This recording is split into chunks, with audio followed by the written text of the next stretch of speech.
வணக்கம். நீங்க தினமும் பயன்படுத்துற பொருட்கள், உங்க வண்டிக்கு போடுற பெட்ரோல், இதெல்லாம் கடந்து வர்ற ஒரு முக்கியமான வழியை அடைச்சா என்னாகும்? நீங்க ஒருவேளை கேள்விப்பட்டிருக்காத, ஆனா இந்த உலகத்தையே அசைச்சு பார்க்கற சக்தி கொண்ட பாப் அல் மந்தேப்ன்ற ஒரு நீர்வழிய பத்தி தான் நாம இப்போ ஆழமா பார்க்க போறோம். சரி, வாங்க விஷயத்துக்குள்ள போலாம். இது ஏதோ சாதாரண எச்சரிக்கை இல்ல. ஈரானோட உச்ச தலைவர் ஆலோசகர்கிட்ட இருந்து வர்ற நேரடி வார்னிங். உலகத்தோட வர்த்தகத்தையும் எரிசக்தி சப்ளையையும் ஒரே ஒரு மூவ்ல முடக்க முடியும்னு அவங்க சொல்லும்போது அதுக்கு பெரிய அர்த்தம் இருக்கு. இது வெறும் மிரட்டல் மட்டும் இல்ல, இது ஒரு பெரிய ஜியோபொலிட்டிக்கல் செஸ் கேம்ல முதல் மூவ் மாதிரி. அப்போ நம்ம எல்லாருக்கும் ஒரு கேள்வி வரும். அப்படி என்னதான் இருக்கு இந்த பாப்பல் மந்தேப்ல? இது ஏன் முழு உலகத்துக்கும் இவ்வளவு முக்கியம்? இந்த அச்சுறுத்தல் உண்மையானா அதோட விளைவுகள் எப்படி இருக்கும்? வாங்க, இதுக்கான பதில்களை ஒன்னொன்னா பார்க்கலாம்.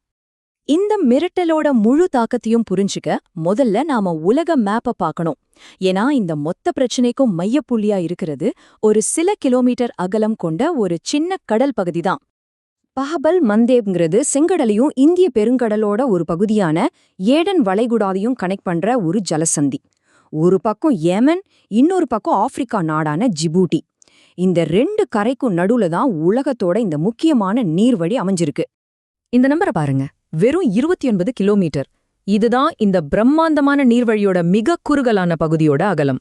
உலக வர்த்தகத்தோட ஒரு பெரிய பகுதி இந்த சின்ன ஊசி முனைக்குள்ளதான் நுழையணும். வர்ற கப்பல்கள் போற கப்பல்கள்னு ரெண்டே வழித்தடத்துக்குள்ள எல்லாம் சுருங்கிடுது. இதுக்கு என்ன அர்த்தம்? ஒரு தெருவை மறிக்கிறது எவ்வளவு சுலபமோ அந்த அளவுக்கு இந்த வழியை மறிக்கிறது சுலபம். இப்போ இந்த ரெண்டு ஜலசந்தியையும் கம்பேர் பண்ணி பார்ப்போம். ஹார்மோஸ் ஜலசந்தி ஏற்கனவே ஈரானோட கட்டுப்பாட்டுல இருக்கு. இப்போ பாபல் மந்தேப்புக்கும் அதே நிலைமை வந்திருக்கு. இது ஒன்னு பின்னாகி ஒன்னு ரெண்டு முக்கியமான வர்த்தக வழியா அடைக்கிற மாதிரி. அதனாலதான் இது உலகளாவிய வர்த்தகத்துக்கு ஒரு இரட்டை அச்சுறுத்தலா மாறியிருக்கு. சரி, அடுத்த பகுதிக்கு போலாம். இந்த நீர்வழி வழியா என்ன மட்டும்தான் போகுதா? இல்லவே இல்ல. உலக வர்த்தகத்தோட ஒரு பெரிய பகுதியே இது நம்பிதான் இருக்கு. அது எவ்வளவு பெருசுன்னு பார்க்கலாம் வாங்க. உலகத்துல ஷிப் ஆகிற ஒவ்வொரு 10 கண்டெய்னர்ல ஒன்னு இந்த சின்ன ஜலசந்தி வழியா தான் போகுது.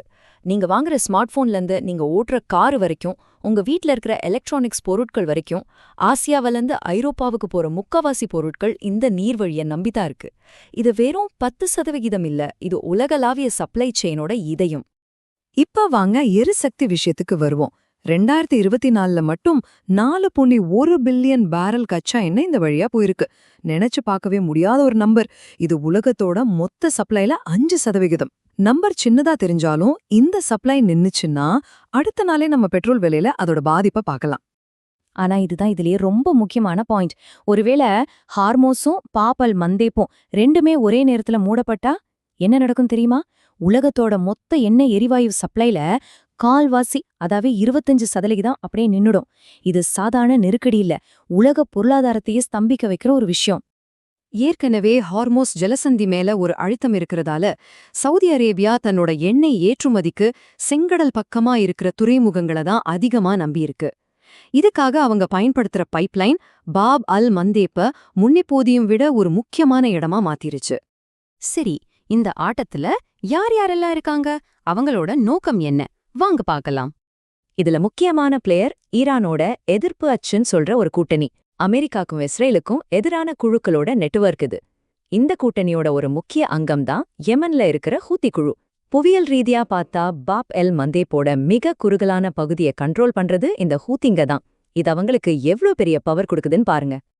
இந்த ஹூதிகளுக்கு இந்த வழியை மறிக்கிற சக்தி மட்டும் இல்ல, ஏற்கனவே செஞ்சும் காட்டியிருக்காங்க. காசா போர் சமயத்துல கப்பல் போக்குவரத்தை தடுத்தாங்க. அப்புறம் ஒரு போர் நிறுத்ததுக்கு அப்புறம் திரும்பவும் திறந்தாங்க. ஆனா இப்போ மறுபடியும் தாக்குதல் ஆரம்பிச்சிருக்காங்க. சோ இது வெறும் பேச்சில்ல, செயல். ஒரு முன்னாள் அமெரிக்க தூதர் நபீல் கோரி என்ன சொல்றாருன்னு கேளுங்க. இப்போ நடக்கிற தாக்குதல்கள்லாம் ஒரு வார்னிங் மாதிரி தான். அவங்க முழுசா இந்த வழியை மூடணும்னு நினைச்சா 2 வர்த்தக கப்பல் மேல தாக்குதல் நடத்தினா போதும். அதுக்கப்புறம் நிலைமை தலைகீழா மாறிடும்னு சொல்றாரு. இப்போ நாம கடைசி பகுதிக்கு வந்திருக்கோம். ஒருவேளை இந்த நீர்வழி முழுசா மூடப்பட்டா என்ன நடக்கும்? அந்த மோசமான கனவு நிஜமானா எப்படி இருக்கும்? கேம்பிரிட்ஜ் யூனிவர்சிட்டியோட எலிசபெத் கென்டெல் சொல்றத கேட்டா இந்த நிலைமையோட தீவிரம் புரியும். அவங்க சொல்றாங்க, 2 ஜலசந்தியும் ஒரே நேரத்துல மூடப்பட்டா ஐரோப்பாவுக்கான வர்த்தகம் கடுமையா பாதிக்கப்படும், ஒருவேளை முடங்கியே போகலாம். நம்ம உண்மையிலே ஒரு கத்தி முனையில தான் நிக்கிறோன்னு. இது எப்படி நடக்கும்னு சொல்றேன் கேளுங்க. முதல்ல ஹூதிகள் 1-2 கப்பல்கள் மேல தாக்குவாங்க. உடனே இன்சூரன்ஸ் கம்பெனிங்க அந்த வழியா போற கப்பல்களுக்கு இன்சூரன்ஸ் கொடுக்க மாட்டோம்னு சொல்லிருவாங்க.